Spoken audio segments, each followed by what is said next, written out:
52/91. Before a consonant A is used.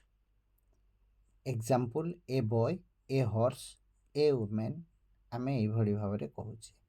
But A is also used before words like university, useful, unicorn, union, European, and one, etc. इत्यादि एभली आहुरी बहुत किछि अछि.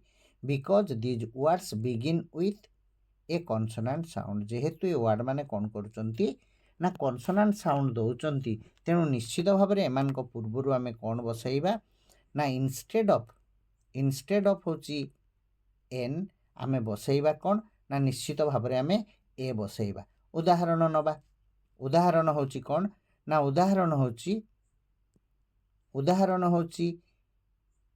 Here is an university. Eighty भूल कोन हैला ना आमे कहीगलु कौन ना यूनिवर्सिटी पूर्वर ए बसब किंतु एटी आमे बसैलु कौन ना एन बसैलु ताले एटा भूल है. एटी कौन हम ना जदि ए यूनिवर्सिटी हुए ताहले ठीक हम निश्चित भाव में. से भली भाव में an European lives in my area.